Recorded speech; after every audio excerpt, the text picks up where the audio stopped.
ویسا نہیں جیسے دلی میں بیٹھے ہوئے وحید الدین خان نے کہا کہ نبی کریم صلی اللہ علیہ وسلم اسوہ حسنہ ہیں مگر اسوہ کاملہ نہیں، نعوذ باللہ۔ جی وحید الدین خان صاحب کا فتنہ جو ہے، چونکہ وہ قلم ہے انسان کے پاس، لکھنے کا انداز ہے انسان کے پاس، اور چونکہ وہ عقل سے اپیل کرنے کا انداز وہ صاحب اپناتے ہیں،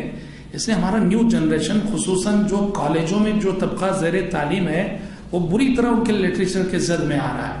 جبکہ وہ صاحب کے عقائد یہ ہیں، صاف طور پہ ان کے الفاظ ہیں کہ قرآن نے محمد صلی اللہ علیہ وسلم کو اسوہ حسنہ کہا، اسوہ کاملہ نہیں کہا، اس لیے آپ کا اسوہ حسنہ ہے مگر آپ اسوہ کاملہ نہیں، نعوذ باللہ۔ اور یہاں تک لکھا ہے انہوں نے کہ ہمارا ماننا ہے، انہوں نے لکھا یہ بات، ہمارا ماننا ہے کہ محمد صلی اللہ علیہ وسلم کا اسوہ تاریخ کے کسی دور میں ناقابل انطباق رہ جاتا ہے، ناقابل انطباق رہ جاتا ہے، اور یہ دور انہی ادوار میں سے ہے کہ جس دور میں محمد صلی اللہ علیہ وسلم کا اسوہ ناقابل انطباق ہے، اس لیے ہمیں اس کی جگہ مسیحی ماڈل کو اپنانا ہے۔ یہ سب بہت ساری گمراہیاں، کہنا یہ ہے کہ محمد عربی صلی اللہ علیہ وسلم کا اسوہ کاملہ ہے، اور یہ وہ حقیقت ہے جس کی شہادت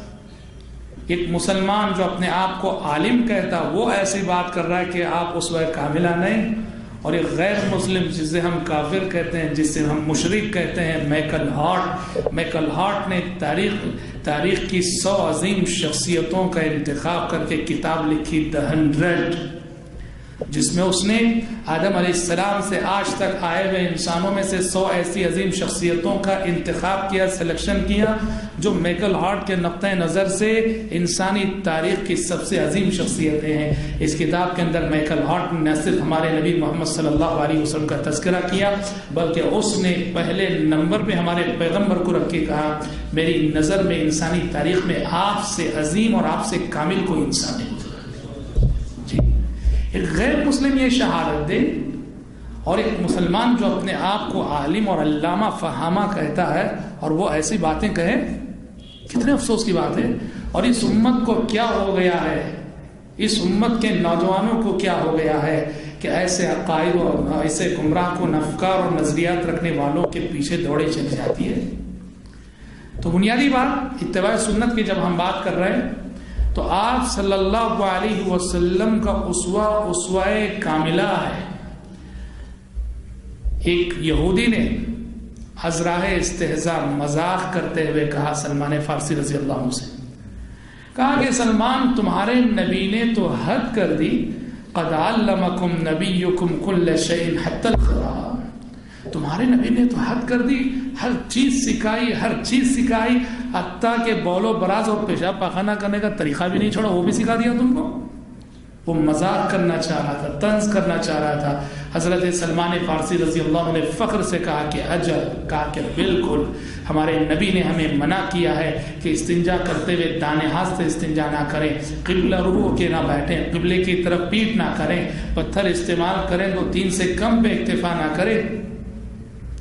سوچو یہ یہودی جو اصل میں مذاق کرنا چاہ رہا تھا، طنز کر رہا تھا اور کہہ رہا تھا کہ قد علمکم نبیکم کل شیء حتی القراء، تمہارے نبی نے تو تمہیں ہر بات سکھائی،